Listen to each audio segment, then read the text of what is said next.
नमस्कार दोस्तों, स्वागत है आपका हमारे चैनल में।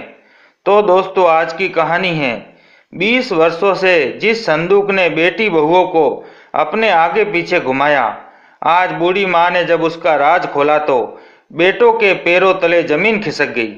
ऐसा क्या था उस संदूक में जो बरसों से बंद था? विपुल, थोड़ा जल्दी तैयार होकर नीचे आ जाइए, मैं आपके लिए नाश्ता रेडी कर रही हूँ। फिर हम लोगों को माँ जी के पास भी जाना है, क्योंकि इस हफ्ते उनके पास रहने की जिम्मेदारी हमारी है। खैर, वैसे तो उनके पास कोई न कोई होगा ही, लेकिन फिर भी आप जल्दी से तैयार होकर आ जाइए। रेखा ने तो विपुल बोला, बस 5 मिनट, तुम नाश्ता टेबल पर लगाओ, मैं अभी तैयार होकर आता हूँ। अच्छा ठीक है, आप जल्दी तैयार होकर आइए, मैं नाश्ता लगा रही हूँ। रेखा किचन में जाकर नाश्ते की तैयारी करने लगी और कुछ ही देर में विपुल भी तैयार होकर आ गया।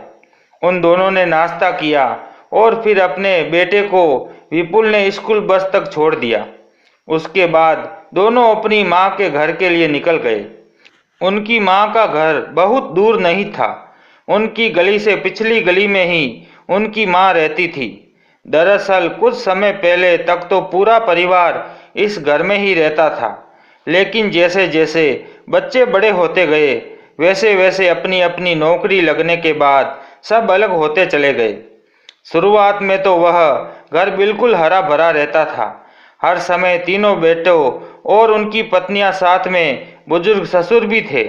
जहां उस घर में पहले हर वक्त चहल पहल रहती थी, वहीं अब अक्सर उस घर में सन्नाटा पसरा रहता था। गनीमत ये थी कि वसुंधरा जी के 3 बेटे में से कोई ना कोई उसके पास रहता ही था, और न सिर्फ बेटा बल्कि साथ में बहू भी, ताकि सासू माँ को कभी किसी चीज़ की ज़रूरत हो तो वह उनके लिए तुरंत उस चीज़ का इंतज़ाम कर सके। इसलिए तीनों भाइयों ने अपने अपने हफ्ते बांध लिए थे। इन दिन माँ के पास रहेंगे और उनके अगले हफ्ते कोई दूसरा बेटा, और उसके अगले हफ्ते कोई तीसरा बेटा माँ के पास रहेगा। लेकिन बीच बीच में जब जिसका मन करे वह अपनी माँ के पास आ सकता था। अब वसुंधरा जी यूं तो बिल्कुल अकेली नहीं रहती थी, और इसी कारण उनका मन भी लग जाता था, क्योंकि अगर अकेली होती तो ये घर उन्हें काटने को दौड़ता। लेकिन वहीं जब बेटे बहू में से कोई एक उनके पास रहता तो उनके पोते भी वहीं पर खेलते कूदते रहते थे, जिन्हें देखकर ही वसुंधरा जी खुश होती रहती थी। और बेटे भी जिम्मेदारी से अपना समय होते ही अपनी माँ के पास दौड़े चले आते थे। अब क्योंकि घर ज़्यादा दूर नहीं था, इसलिए आने जाने की भी कोई समस्या नहीं थी। बस हफ्ते इसलिए बांटे गए थे कि पूरे हफ्ते कोई भी एक बेटा बहू अपनी माँ के पास सोए और जिम्मेदारी से उनकी देखभाल करे। अब आप सोच रहे होंगे कि कितने अच्छे बेटे बहू हैं जो अपनी माँ का इतने अच्छे से ख्याल रखते हैं, वरना वृद्धाश्रम में आज के समय में तो औलाद बस अपने माँ बाप से पीछा छुड़ाने को तत्पर रहती हैं। लेकिन ये बेटे और बहू कितने अच्छे हैं ना। लेकिन वास्तव में ऐसा कुछ नहीं है। बेटों बहुओं के उस घर में मंडराने के पीछे एक राज है, और वह राज है उस बूढ़ी माँ के पास एक रखा ऐसा खजाना जिसे पिछले 20 वर्षों से किसी ने नहीं खोला। हाँ, खजाना ही, क्योंकि तीनों बेटे और तीनों बहुओं का ऐसा ही मानना है कि उसकी माँ के पास बहुत बड़ा खजाना है, जिसकी एक तरीके से वह पिछले 20 साल से रक्षा कर रही हैं। दरअसल वसुंधरा जी के पति जब जीवित थे और तब पूरा परिवार इसी घर में एक साथ रहता था, लेकिन धीरे धीरे उनके तीनों बेटे बड़े हो गए और अब उन्होंने एक एक करके अपने तीनों बेटों की शादी करवा दी। लेकिन उसके बाद तीनों ही बेटों को एक साथ अपने माँ बाप के पास रहना बहुत भारी लगने लगा। बहुएं आए दिन किसी न किसी बात को लेकर कले कलेश घर में करती रहती थी। ये कोई बड़ी बात भी नहीं थी, क्योंकि हर घर में छोटी मोटी बात पर बहस या झगड़ा होता ही रहता है। ठीक वैसे ही जब वसुंधरा जी के बेटे और बहुएं किसी बात को लेकर झगड़ते तो वे लोग उस बात को शांत कराने की कोशिश किया करते। वसुंधरा जी के पति देवल जी बहुत ही सुलझे हुए व्यक्ति थे, इसीलिए वे अक्सर ही बेटे और बहू के बीच चलने वाली बहस को शांत कर दिया करते थे और इसके कारण एक लंबे समय तक पूरा परिवार एक साथ रहा। अब तीनों बेटे के भी छोटे छोटे बच्चे थे और उनके कारण घर में हर समय चहल पहल मची ही रहती थी। वसुंधरा जी और देवल जी इस बात से बहुत खुश रहते थे कि अभी तक उनके तीनों बच्चे उनके साथ रहते हैं। वे इस बात को अच्छी तरह से जानते थे कि आज नहीं तो कल उनके बच्चे अलग हो ही जाएंगे, लेकिन वह कोशिश कर रहे थे कि जब तक ये लोग एक साथ रह सके तब तक इन्हें एक साथ ही रखा जाए। लेकिन जब उनके छोटे बेटे की नौकरी लगी तो वह अपनी पत्नी को लेकर बाहर जाने के लिए कहने लगा। शुरू में तो कोई परेशानी नहीं हुई, लेकिन फिर जब वह बाहर जाकर रहने लगा तो घर पर बचे दोनों बहुएं और बेटे इसी बात पर झगड़ने लगे कि जब जमीन जायदाद के बंटवारे की बारी आएगी तो सबसे पहले वह आगे आकर खड़ा हो जाएगा, लेकिन अब जब माँ बाप की सेवा की बारी है तो सबसे पीछे रह गया। खुद तो अपनी पत्नी को लेकर यहाँ से चला गया, अब इन दोनों की देखभाल बस हम ही करते रहेंगे क्या। जैसे तैसे गाड़ी चल रही थी कि थोड़े समय बाद मझले बेटे ने भी अपने लिए कंपनी में नौकरी ढूंढ ली और अपनी पत्नी को लेकर वहीं रहने लगा। अब ये सब देखकर मोहन और रजनी का भी दिमाग खराब हो गया। वे दोनों सोचने लगे कि आखिर हम ही क्यों पागल बने, हम दोनों यहाँ उनकी चाकरी करते फिरे और मज़े लेने के टाइम पर दोनों भाई और उनकी पत्नियां भी दौड़े चले आएंगे। अगर बंटवारे की बात आएगी तो कोई एक ढेला फालतू न लेने देगा, लेकिन देखो माँ बाप की देखभाल करने को, उनकी चाकरी करने को तो मोहन है, लेकिन जमीन जायदाद और माँ बाप का जोड़ा रुपया पैसा और उनकी जमा पूंजी बांटने के लिए आकर सब खड़े हो जाएंगे कि हम भी तो उनकी औलाद हैं। लेकिन जब सेवा की बारी है तो सब हाथ खड़े करते फिरते हैं या यहाँ रहते हैं तो करना ही पड़ेगा ये सब। इसी कारण अपने आप को ज़्यादा समझदार समझते हैं और अलग अलग जाकर रहने लगे। अरे अगर ऐसा ही करना है तो क्या हम दोनों पति पत्नी जाकर बाहर नहीं रह सकते? लेकिन नहीं, हम अभी भी यहीं उनके पास रह रहे हैं और उनकी सेवा कर रहे हैं। अब रजनी ने अपनी दोनों देवरानियों से कह दिया, देखो अगर हम उनकी देखभाल करेंगे भी तो फिर उनकी जमीन जायदाद पर भी सिर्फ हमारा ही अधिकार हुआ ना। अगर तुम दोनों अपने अपने पतियों के साथ बाहर रहकर सुख से अपनी जिंदगी बिताओगी तो मैं तुम दोनों में से किसी को भी अपनी सांस के गहने और बाकी सामान में हाथ नहीं लगाने दूंगी। फिर उन सब पर भी मेरा ही अधिकार होगा और इस बात को हल्के में मत लेना। अगर यही सब चलता रहा तो 20 दिन में या फिर महीने भर में पंचायत बुलाकर सब काम अपने हक में करवा लूंगी मैं। इस बात के बारे में जब छोटे बेटे को पता चला तो उसने सिफारिश लगाकर अपने ही घर के आसपास अपना ट्रांसफ़र करवा लिया और इधर मंझला बेटा भी अपनी पत्नी को लेकर घर आ गया और खुद रोजाना अपनी कंपनी में अपने ही घर से अप डाउन करने लगा। अब फिर से तीनों भाई एक साथ एक ही घर में रहने लगे, लेकिन अब धीरे धीरे बढ़ते झगड़ों के चलते तीनों भाइयों में बराबर का बंटवारा कर दिया गया। जमीन जायदाद का बंटवारा होने के बाद छोटे बेटे ने दिमाग लगाया और घर के पास ही अपनी जमीन पर उनसे घर बनवा लिया और इस घर में रहने लगा। अब दोनों बड़े बेटे एक ही घर में रह रहे थे, लेकिन अब क्योंकि उनकी जमीन जायदाद का बंटवारा हो गया था तो उन लोगों ने अपने हिस्से की प्रॉपर्टी बेचकर या जैसे भी संभव हुआ अलग अलग अपने लिए 3 घर बनवा लिए और तीनों अपने अपने बीवी बच्चों के साथ अपने अपने नए घर में जाकर रहने लगे। उस पुराने घर में बुजुर्ग माता पिता अकेले रह गए। अभी तक देवपाल जी और वसुंधरा जी दोनों ही शारीरिक स्थिति पूरी तरह से ठीक थी, इसलिए उन्हें भी इस बात से कोई ज़्यादा समस्या नहीं हुई। अब क्योंकि उनके बच्चों की खुशी इसी चीज़ में थी, इसीलिए उन्होंने भी मुस्कुराते हुए अपने बच्चों को खुद से दूर जाने दिया। ऐसे ही समय बीतने लगा। इधर देवपाल जी और उनकी पत्नी वसुंधरा जी दोनों जैसे भी हो रहा था अपना गुजारा कर रहे थे। क्योंकि एक बार जो बेटे घर छोड़कर निकल गए तो वापस पलटकर देखने भी जरूरी नहीं समझा, क्योंकि उन्हें अपने अपने हिस्सों की जमीन जायदाद मिल चुकी थी। वह तो भला हो ईश्वर का कि देवपाल जी ने समय से ही फैसला लिया और उन्होंने अपना वह पुराना घर किसी भी एक बेटे के हिस्से में नहीं दिया। उन्होंने वह घर अपने लिए सुरक्षित रखा और अभी तक बेटों की नज़र भी उस घर पर नहीं थी, क्योंकि उन्हें पता था कि अभी तो उनके माँ बाप पूरी तरह से स्वस्थ हैं, लेकिन उन्हें अभी परेशानी होने की जरूरत नहीं है। जब उनके माँ बाप का समय आएगा तब वह उस प्रॉपर्टी को अपने नाम करवा लेंगे या उस घर को बेचकर पैसों को आपस में बांट लेंगे। बस यही सब सोचकर तीनों बेटे अपनी जिंदगी में खुश थे और इधर देवपाल जी जैसे तैसे अपने गुजारे के लायक पैसे जुटा पाते थे।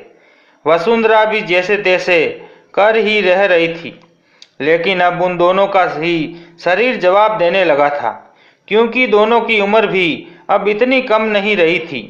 उनके पोते पोती भी पढ़ाई कर रहे थे और इसी के चलते उनके बेटों को बिल्कुल समय था ही नहीं कि उनके माँ बाप को एक बार भी देख ले। बस वर्ष में एक दो बार होली दिवाली अपने माँ बाप के पास चले जाया करते थे, लेकिन उनके घर ज़्यादा दूर नहीं थे। लगभग 2 गली छोड़कर ही तीनों बेटों का घर बना हुआ था और आसपास ही सब रहते थे। लेकिन मजाल है कि जो कोई माँ बाप की ओर पलटकर देख जाता। जैसे ही समय बीतता रहा और आखिरकार देवपाल जी और वसुंधरा जी दोनों की तबीयत खराब सी रहने लगी। वसुंधरा जी तो फिर भी खुद को संभाल रही थी, लेकिन देवपाल जी इस उम्र में भी लगातार काम करते रहते के कारण ज़्यादा बीमार रहने लगे और इसलिए वे खाट से लग गए। धीरे धीरे उनकी तबीयत और बिगड़ती रही। वसुंधरा जी ने कई बार अपने बेटों को फ़ोन करके इसकी जानकारी भी दी और उनसे कहा भी कि कैसे भी करके अपने पिता को दवा दिलवा दो, ढंग से उनका इलाज करवा दो, लेकिन तीनों में से कोई भी एक भी ठीक समय पर ध्यान नहीं दे पाया, जिसके कारण उनकी बीमारी बढ़ती रही। कभी कभार समय मिल जाता तो दवाई दिलवा लाते, वरना तो कोई बात ही नहीं। ऐसे ही समय बीतता रहा और देवपाल जी ऐसे ही अपनी बीमारी से अपने बुरे हालातों से जूझते रहे। इस दुनिया को छोड़कर चले गए। अपने पिता की मौत पर बेटे बहू सहित सब अपने अपने घर पहुंचे और अपने पिताजी का उन्होंने अंतिम क्रियाक्रम किया। वसुंधरा जी भी अब सबसे ज़्यादा अकेली हो गई थी। उनके पास अब कोई नहीं बचा था, लेकिन वे औलाद जो अपने पिता को देखने तक के लिए तैयार नहीं थी, वह अचानक इतना कैसे बदल गई कि अपनी माँ के साथ हर समय कोई ना कोई बेटा और बहू उनके पास आकर रहने लगे। इसका राज था वसुंधरा जी के कमरे में उनके पुराने सामान में मिला एक संदूक, जिसे आज तक खोला नहीं गया था। और ऐसे ही देखते देखते 20 साल बीत गए। वसुंधरा जी अब उम्र के उस पड़ाव पर आ चुकी थी जब इस बात का उन्हें कोई पता नहीं था कि कब उनका अंतिम समय आ जाए, लेकिन वे जीते जी अपनी दुर्गति नहीं होने देना चाहती थी। इसलिए उन्होंने अपने उस खजाने को अपने बेटे और बहू के हाथों में नहीं सौंपा और वे उस संदूक के पास ही रहती। उस संदूक की चाबी भी अपने सिर के नीचे तकिए के नीचे दबाकर सोती। बेटे और बहू अभी तक पिछले कुछ सालों से केवल इस संदूक के चक्कर में ही इस घर में मंडरा रहे थे और जब से उसकी माँ की तबीयत खराब रहने लगी तब से तो हर समय वे लोग बस संदूक की वजह से अपनी माँ की हथेलियों पर रखने लगे, बस ये सोचकर कि जो अपनी माँ की सबसे ज़्यादा सेवा करेगा उसकी माँ उसी के हाथों में शायद वह संदूक सौंपेगी जिसमें ना जाने कितने वर्षों का खजाना छिपा हुआ है। सब ये जानने को आतुर थे कि कब ये संदूक खुले और कब ये राज खुले कि आखिर इसमें क्या क्या है। बेटे और बहुओं ने बहुत कुछ सोच रखा था। उनकी सोच के अनुसार जो भी गहने जवाहरात या सोना उस संदूक से निकलने वाला था उसे उनकी माँ अपने हिसाब से बेटों में बांट कर जाती और जो ज़्यादा सेवा करता उसे ज़्यादा फल मिलेगा। बस यही सोचकर तीनों बेटे और बहुएं अपनी माँ की सेवा पानी में लगे हुए थे। पहले तो तीनों इस बात को लेकर झगड़ रहे थे कि माँ हमारे घर रहेगी, माँ हमारे घर रहेगी, लेकिन जब वसुंधरा जी ने देखा कि उनके बेटे उन्हें अपने पास रखने को इतने आतुर हो रहे हैं और आपस में झगड़ रहे हैं, तो वसुंधरा जी ने ही ये उपाय दिया कि मैं किसी के घर नहीं रहूंगी। अगर तुम लोगों को मुझसे कुछ चाहिए या मेरे आसपास रहना चाहते हो तो तुम्हें यहीं आकर मेरे घर पर मेरे पास रहना होगा। मैं किसी के घर नहीं जाऊंगी। मेरे लिए तुम सब एक समान हो। वसुंधरा जी का फैसला मानना इन सब की मजबूरी थी, इसलिए सबने हामी भर दी और बस ऐसे ही सब आने लगे। पहले तो कोई भी बेटा और कोई भी बहू जब दिल करता जब आ जाया करते थे, लेकिन जब से उनकी तबीयत खराब हुई और उन्हें रात में हमेशा किसी न किसी व्यक्ति की जरूरत पड़ती थी, तो बेटे और बहुओं ने समय बांध दिया ताकि सब अपनी अपनी सहूलियत के हिसाब से अपना काम निपटा कर आ सके। अब इसलिए ये सब हो रहा था। आखिरकार आज विपुल और रेखा का समय था, तो इसलिए वे दोनों समय से अपनी माँ के पास पहुँच गए। विपुल सबसे छोटा बेटा था। जाकर देखा तो उसका बड़ा भाई राजेश अपनी माँ के पांव दबा रहा था। पास में खड़ी उसकी भाभी किरण अपनी सांस की दवाइयाँ लिए खड़ी हुई थी और वहीं विपुल के भतीजे भतीजी भी घूम रहे थे। विपुल पहुंचा तो उसका बड़ा भाई एक तरफा हट गया। विपुल ने जाकर अपनी माँ के पांव छुए और प्रणाम किया। विपुल और उसकी पत्नी ने अपनी माँ वसुंधरा जी की सेवा पानी शुरू कर दी और मंझले बेटे और बहू दोनों चले गए। रात होते होते सबसे बड़ा बेटा मोहन और बहू रजनी भी आ गए। आकर वे अपनी माँ से मिले और फिर अपना अपना समय देखकर जिसका जैसे मौका लगा अपने घर चले गए और जिन्हें रुकना था वह रुक गए। जैसे ही समय बीत रहा था कि एक दिन जब बड़े बेटे और बहू की बारी थी, यानी मोहन और रजनी की बारी थी, वह अपनी माँ की सेवा करे, तो उस हफ्ते रात को अचानक वसुंधरा जी की सांस उखड़ने लगी। उन्हें बहुत तेज खांसी उठने लगी। रजनी ने उठकर अपनी सांस को पानी दिया और कमर सहलाने लगी, लेकिन फिर भी उन्हें कुछ फायदा ना लगा। थोड़ी देर को सब शांत होता और फिर से ऐसे ही खांसने लग जाती। जब खांसी के साथ साथ उन्हें उल्टियाँ भी होने लगी। अपनी माँ की अचानक तबीयत खराब होता देख रजनी और मोहन दोनों घबरा गए और उन्होंने फटाफट डॉक्टर से भी पहले अपने तीनों भाइयों को फ़ोन किया और तुरंत घर पहुंचने को कहा। जैसे ही वे लोग घर पहुंचे तो उन्होंने अपनी माँ की तबीयत को देखते हुए तुरंत डॉक्टर के पास ले जाने को कहा, लेकिन उस वक्त वसुंधरा जी की तबीयत बहुत ज़्यादा खराब थी। खांसती हुई वसुंधरा जी अस्पताल जाने को तैयार ही नहीं थी। उन्होंने अपने बच्चों से कहा, मुझे डॉक्टर के पास लेकर मत जाओ। अगर तुम लोग इलाज करवाना ही चाहते हो तो डॉक्टर को यहाँ बुला लो, क्योंकि मैं अपना ये संदूक छोड़कर कहीं नहीं जाऊंगी। इस पर नाराज होता हुआ मोहन बोला, अरे माँ, अब भी आपको इस संदूक की पड़ी है। आखिर ऐसा भी क्या खजाना छिपा है इसमें जो आप हमें ना तो अपनी इसकी चाबी देती हैं, ना ही इसे कभी खोलकर दिखाती हैं। और अब आपकी जान पर बनी हैं, तब भी आप अस्पताल जाने से सिर्फ इसलिए मना कर रही हैं कि आपके पीछे से कोई इस संदूक को खोलकर ना देख ले। ये कैसी बचकानी हरकत है माँ। अब आप कोई छोटी बच्ची तो है नहीं जिसे मैं समझाता रहूं। चलिए उठिए, आपको अस्पताल लेकर चलते हैं। इस पर वसुंधरा जी अपने बेटे और बहू से अनुरोध करने लगी, बेटा, मेरे लिए डॉक्टर को यहीं बुला दो। इस संदूक की सच्चाई मैं तुम्हें सही वक्त आने पर खुद बता दूंगी। अभी मुझे कुछ नहीं हुआ, बस थोड़ी ही सर्दी लग गई है। शायद इस वजह से मुझे उल्टियाँ होने लगी हैं, और बाकी खांसी क्या है। बदलते मौसम में इस बुढ़ापे में खांसी जुकाम होना कोई बड़ी बात नहीं है, बहुत ही साधारण सी बात है। तुम इसकी वजह से परेशान मत हो। तब मंझला बेटा डॉक्टर के पास गया और फटाफट अपनी बाइक पर बिठाकर डॉक्टर को ले आया। डॉक्टर ने वसुंधरा जी को दवाई दी और उनका इलाज करवाया। इस बार डॉक्टर ने उन्हें दवाई दी और डॉक्टर चला गया। वसुंधरा जी को भी उन दवाइयों से फायदा लग गया और फिर से ऐसे ही जिंदगी चलने लगी। एक दिन बड़ा बेटा और बड़ी बहू आपस में बात कर रहे थे। बहू बेटे से कह रही थी कि सुनो जी, अब तो हद ही हो गई। इतने साल हो गए उस संदूक के चक्कर में यहाँ घूमते घूमते, पर अब तक उस संदूक में रखी हुई चीज मिलना तो दूर की बात, अभी तक हमें ये तक नहीं पता कि आखिर उसमें ऐसा क्या है जो माँ जी उसकी चाबी हमेशा खुद से चिपकाए घूमती हैं। तो बड़ा बेटा बोला, अरे देख कर भी क्या ही करना है, जिस दिन हाथ लगेगा ना उस दिन वारे न्यारे हो जाएंगे। उसमें कुछ ऐसा है जो तुम कल्पना भी नहीं कर सकती।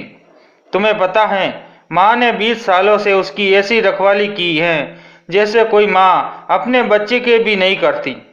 तो सोचो कि उसमें जो रखा है वह कितना कीमती होगा। इसी बातचीत के दौरान उनके अन्य भाई और उनकी पत्नियां आ गई और ऐसे ही सब आपस में बात करने लगे। तो विपुल बोला, भैया मुझे तो लगता है कि उसमें सचमुच बहुत बड़ा खजाना है, हम जो सोच रहे हैं उससे भी ज़्यादा बड़ा। आप खुद ही सोचिए ना, माँ की कल कितनी तबीयत खराब थी, लेकिन फिर भी वह संदूक को छोड़ने को तैयार न हुई। उन्होंने तब भी ये कह दिया कि डॉक्टर को यहीं बुला दो, पर मैं कहीं नहीं जाऊंगी। आपको ये बात थोड़ी अजीब नहीं लगी? तब मोहन बोला कि हाँ, अजीब तो लग रही थी, बल्कि मैंने तो माँ से कहा भी था कि बच्चों की तरह जिद छोड़ो और अस्पताल चली चलो, लेकिन फिर भी वह नहीं मानी।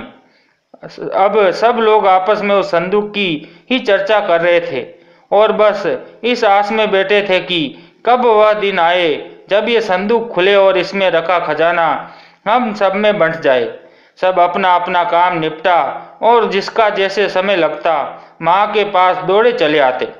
कुछ ही दिनों के बाद, लगभग महीने भर बाद जैसे ही समय बीत गया, लेकिन 1 महीने भर के बाद फिर से वसुंधरा जी की तबीयत खराब होने लगी।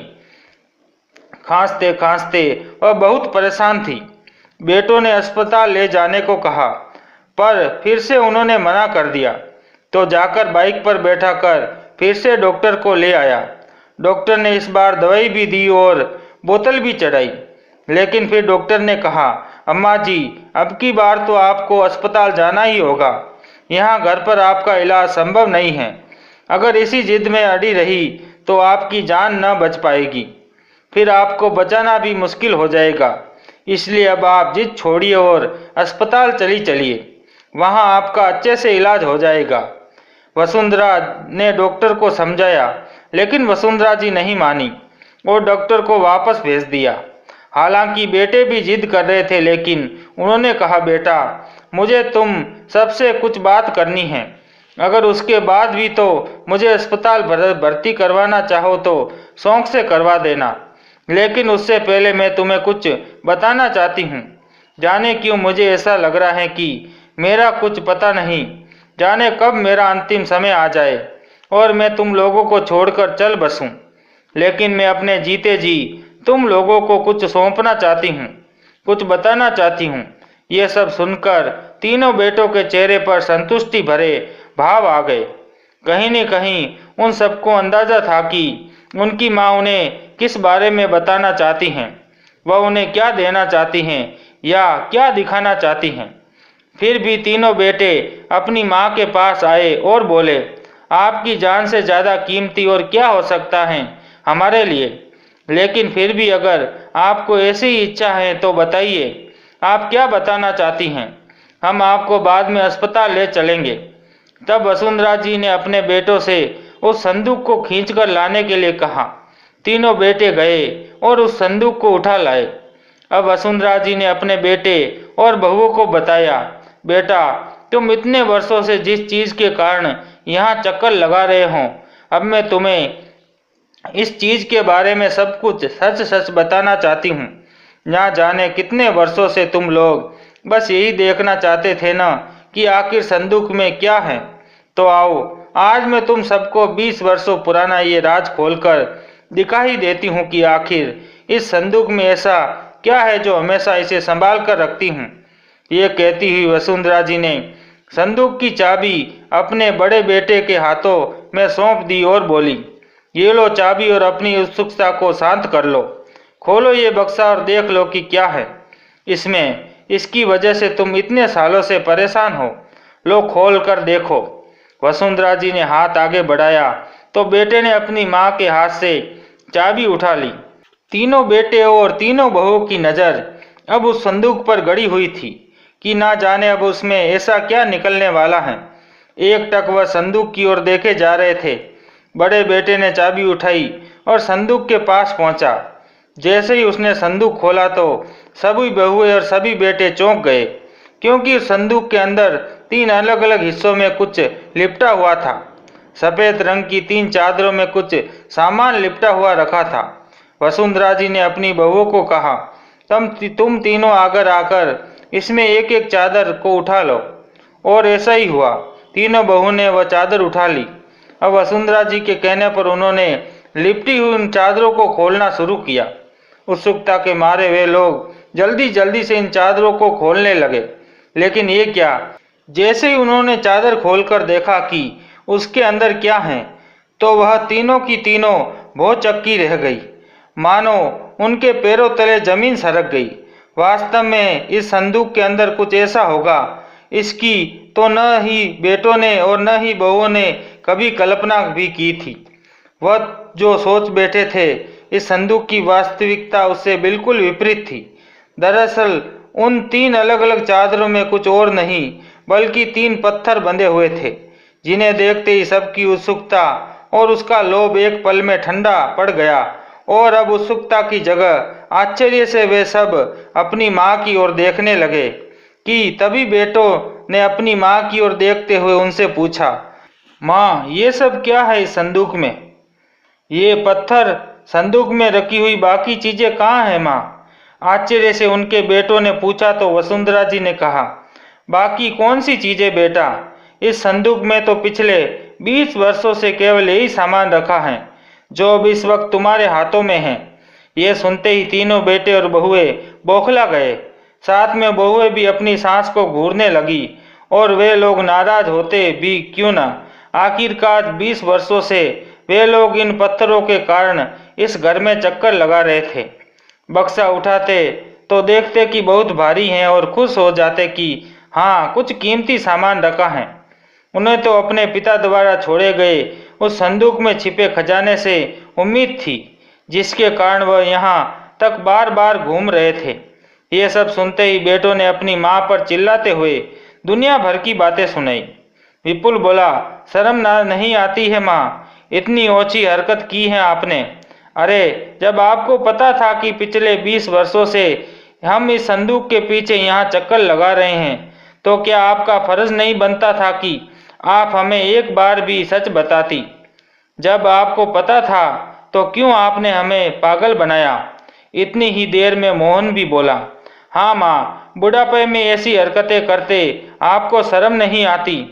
जहाँ दुनिया अपने बच्चों के भले के बारे में सोचती है, वहाँ हम अपने 50 काम छोड़कर भी इस घर में पड़े रहते थे, बस आपकी वजह से। लेकिन आपने हमारे बारे में इतना भी नहीं सोचा। अरे कुछ नहीं तो यही सोच लेती कि अगर हमें जब इस सब के बारे में पता चलेगा तो हम पर क्या बीतेगी। इस पर मंझला बेटा भी बोला, जब आपको पता था तो क्यों आपने हमारा इतना नुकसान करवाया? अगर हमें पहले ही ये सब बता देती तो हम क्यों आपके पीछे इतना समय बर्बाद करते? तब से एक झूठी उम्मीद के पीछे हम लोग बस भागे जा रहे हैं। 20 वर्षों से हम किसी परछाई के पीछे भाग रहे थे, और अब जब सच्चाई की रोशनी पड़ी तो पता चला कि हम लोग सिर्फ अपना समय बर्बाद कर रहे थे। वास्तविकता तो कुछ और ही थी। हमारे तो अपने माँ बाप ने ही हमें धोखा दिया, किसी और से क्या उम्मीद कर सकते हैं? तो बहुएं भी कहाँ पीछे रहने वाली थी। रजनी, रेखा और किरण बोली, हाँ माँ, शर्म करनी चाहिए आपको। अरे, अपने बेटों के साथ कोई इतना बड़ा धोखा करता है क्या? इस उम्र में आप ऐसा कुछ करेंगे, इसकी उम्मीद तो हमने आपसे नहीं की थी। बस अब बहुत हुआ, अब और पागल नहीं बनना। इतने सालों से पागल की तरह इनके आगे पीछे चक्कर लगा लिए, बस उतना बहुत है। अब चलो, सब अपने अपने काम संभालो। इस मिट्टी के ढेरों के चक्कर में, इन पत्थरों के चक्कर में इतना समय बर्बाद किया। बेटे और बहुओं की बातें सुनकर वसुंधरा जी कुछ ना बोली। उनकी आंखों की नमी सब कुछ बता रही थी। धीरे धीरे करके सारे बेटे और बहुए उनके कमरे से बाहर निकलने लगे। ये सब देखते हुए वसुंधरा जी अपने बेटे को आवाज़ देकर बोली, बस पता चल गया तुम्हें कि मैं ऐसा क्यों कर रही थी। तुम लोग अगर ऐसा ना होते तो मुझे कभी भी ऐसा कुछ करने की जरूरत ना पड़ती। अपनी माँ की आवाज़ सुनकर बेटे रुक गए और फिर वसुंधरा जी ने अपने बेटों को सुनाना शुरू किया। अगर तुम इतने ही अच्छे होते तो मैं ऐसा करती ही नहीं। वह तो शुक्र है तुम्हारे पिताजी का, जिन्होंने अपनी मौत से पहले मेरे लिए ये बक्सा तैयार करवा दिया और उन्होंने ही मुझसे कहा था कि मैं अपने अंत समय तक इस संदूक का राज तुम्हें ना बताऊं, क्योंकि शायद वह तुम लोगों को मुझसे ज़्यादा अच्छी तरह से जानते थे। इसलिए उन्होंने ये सब किया, ये रास्ता अपनाया, वरना शायद सचमुच तुम लोग तो मुझे मरती हुई को देखते भी नहीं आते। देखो कैसी लालची दुनिया है। मुझे फर्ज के बारे में मत बताओ, तुमने अपना कितना फर्ज निभाया। तुम्हारे पिता यूं ही इस दुनिया को छोड़कर चले गए, लेकिन तुम लोगों ने ढंग से कभी उनकी देखभाल ना की और इन पत्थरों के चक्कर में तुमने मेरी दिन रात सेवा की। अब जब तुम्हें यह पता चल गया कि संदूक में सिवाय पत्थर के और कुछ नहीं है, तो तुम बिन मेरी हालत की परवाह किए मुझे छोड़कर जाने लगे। वहीं अभी 2 मिनट पहले तक तुम तीनों ही हालत में मुझे ठीक कराना चाहते थे, मुझे डॉक्टर के पास अस्पताल लेकर जाना चाहते थे, लेकिन अब तीनों में से कोई एक भी मेरे बारे में नहीं सोचना चाहता, जिसका कारण ये है कि अब तुम्हें पता चल चुका है कि मेरे पास तुम्हें देने के लिए कुछ नहीं है ना। और इसलिए अब तुम लोग अपना हाथ छुड़वा कर भागने लगे। मेरा तो जीवन अब निकल गया, क्या पता कि कौन सा दिन मेरे जीवन का आखिरी दिन हो। लेकिन बेटा, तुम जो मेरे साथ कर रहे हो ना, तुम्हारी औलाद भी तुम्हारे साथ कल को वही करेगी, क्योंकि जैसा वह देखते हैं वैसा ही तो सीखेंगे ना। लालच में इतने अंधे मत हो कि कल को अपने कर्मों का फल तुम भोग भी ना पाओ। जानना चाहते हो तो शौक से चले जाओ, जाओ यहाँ से, जाओ निकल जाओ। इतना कहकर वसुंधरा जी ने अपना मुंह फेर लिया। लेकिन अपनी माँ की बातें सुनकर बेटों को एहसास हुआ कि कहीं ना कहीं उनकी माँ की बात बिल्कुल सही है।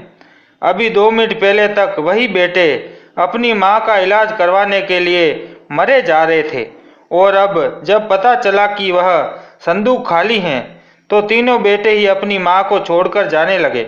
और अब उन सब के बच्चे भी इतने छोटे नहीं रहे थे, और वह भी उनके आसपास ही थे। तो सच ही तो था, अगर वे अपने बच्चों के सामने अपनी माँ के साथ ऐसा बर्ताव कर रहे हैं, केवल पैसे ना मिलने पर उन्हें मरने के लिए छोड़ जाएंगे, तो कल को उनके बच्चे भी उनके साथ वैसा ही तो करेंगे।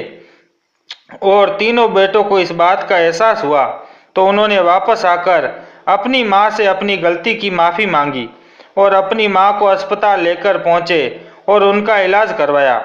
वसुंधरा जी के बेटे और बहुओं को अपनी गलती का एहसास हो चुका था, और वह समझ चुके थे कि अगर उन्हें अपनी जिंदगी, अपना बुढ़ापा संवारना है, तो उन्हें अपनी माँ की देखभाल करनी होगी।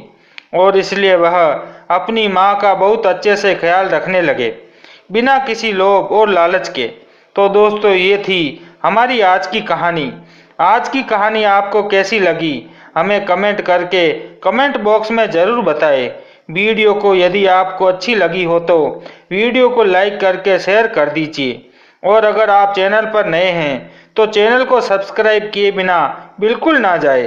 साथ ही बेल आइकन को प्रेस कर दे, ताकि आने वाली वीडियो की नोटिफिकेशन आपको मिलती रहे। आज के लिए इतना ही, मिलते हैं आपसे नई वीडियो में नई कहानी के साथ। अगर आपके पास भी ऐसी कोई कहानी है तो दी गई मेल आईडी पर हमें लिंक भेजें। आपके लिए बस इतना ही। अब मिलते हैं आपसे एक नई वीडियो में एक नई कहानी के साथ।